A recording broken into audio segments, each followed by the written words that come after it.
Isang mapagpalang araw sa inyong lahat, Luzon, Visayas, Mindanao, saan man kayo sulok ng mundo. Mag-ingat kayo palagi mga kabayan. Dito tayo sa Manila Bay Reclamation Project upang mag-update. Dito yung bungad mga kabayan dyan sa malaking island. Ayun, ito yung entrance yan. Yan ang entrance, papasok dyan sa mga island.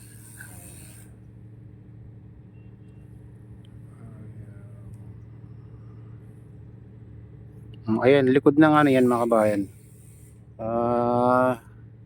Lime Resorts and Hotel and Sofitel Hotel. Ayan, ayan, mga building yan. Dito naman sa tapat natin parkingan ng to, mga yate, mga ferryboat. Ayan. Bayan.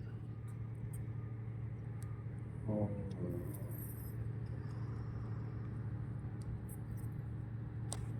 Ayan, may yate na natira dito isa.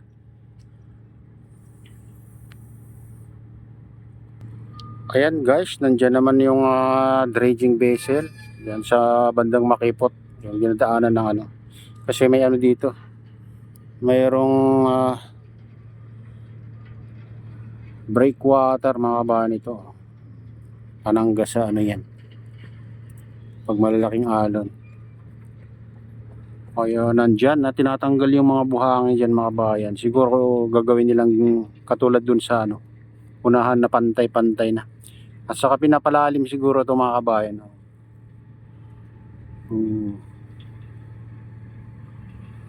Diyan pala sa gitna ay tinataasan din nila mga kabayan. Yan ang malaking malaking island. Yan 360 hectares. Maraming ngayon gumagawa dyan. Tataasan nila siguro yan mga kabayan kasi tinatambakan nila yung gilid-gilid. Kasi pag binuhusan ng yan mga kabayan at buhangin na may tubig para hindi maanod. Kaya ganyan ginagawa nila.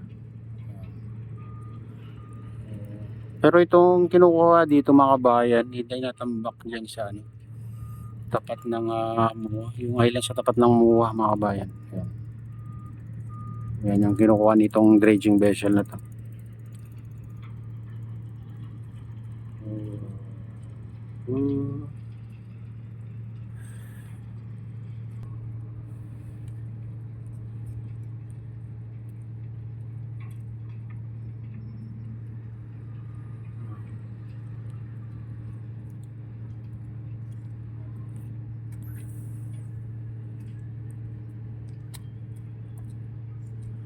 Puspusan na ng dito mga kabayan, paggawa nila dyan sa malaking island.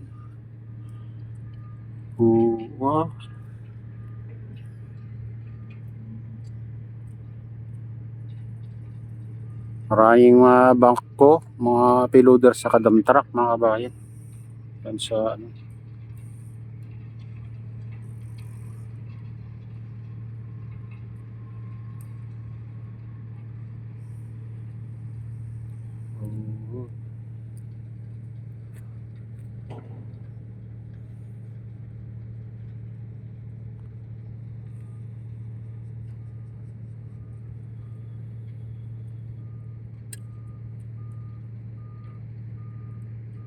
itong crane na to, hindi ko alam, nakalimutan ko yung tawag nito mga kabayan.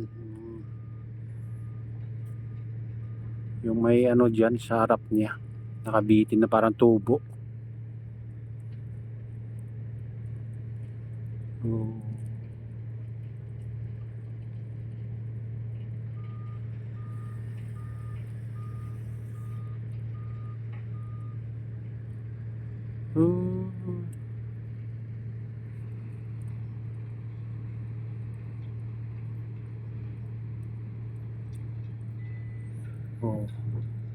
Dito naman sa tulay, ayan diyan dumadaan yung mga dump truck na may kargang buhangin. Bayan, dinadala dyan sa island sa tapat ng MUA. Ayan.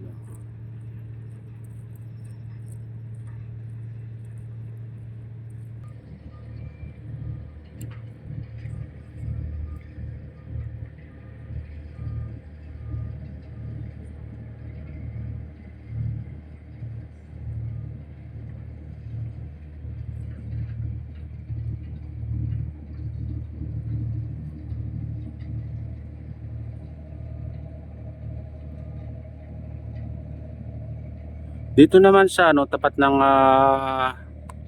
siwol ng SM Olbesa mga kabayan, mayroon tayong natatanaw dito na ano. Hindi ko alam kung anong ginagawa nila dito. Ayan, may kaya ano. Ayan oh, itong ano na to. Parang bangka na to na may nilagay na ano, floater mga kabayan. Ayan, dalawa sila.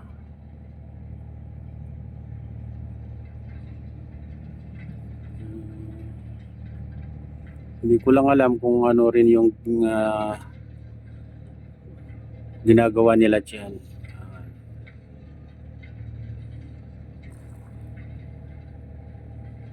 At dyan naman mga kabayan sa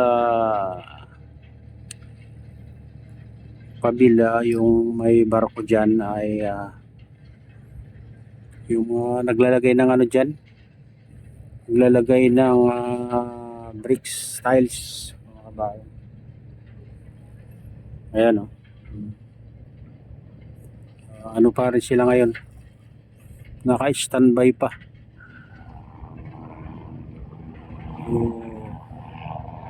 Naka-standby pa yung mga crane dyan, mga backhoe.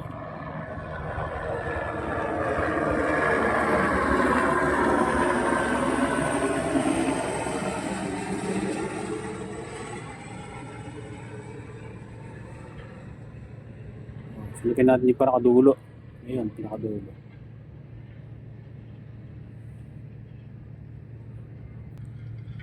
Ayan mga kabayan, ito na yung latest update dito sa Manila Bay Reclamation Project. At shoutout nga pala sa lahat ng OFW, mga immigrants sa ibang bansa. Shoutout din sa lahat ng vloggers, shoutout din sa lahat ng sumusuporta sa aking YouTube channel. Sana hindi kayo magsawang sumuporta. Shoutout din sa lahat ng viewers, mga nagla-like, sa lahat subscribers, challenge viewers, mega loud shoutout sa inyong lahat. Shoutout din kay Kuya Iyo, kay Ate Lynn, kay Kuya Rick, sa aking misis, sa utol ko dyan sa Naluluaway, kay Ma'am Keisha Dam, kay Freddy, ayan, shoutout sa inyong lahat. Shoutout din sa RGP Bikers at sa Gubang Baykada, ayan, at sa Golden Bikers, mega loud shoutout sa inyong lahat mga idol. At shoutout din kay Kade Official, shoutout din kay Kuya Fred, kay Kuya Eduardo, ayan, mega loud shoutout sa inyong lahat.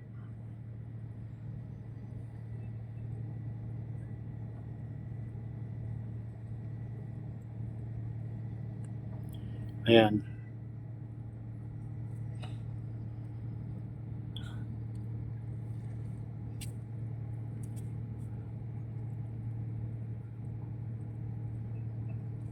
At pagpalain na ng Diyos at ingat kayo palagi. God bless us all. Bye.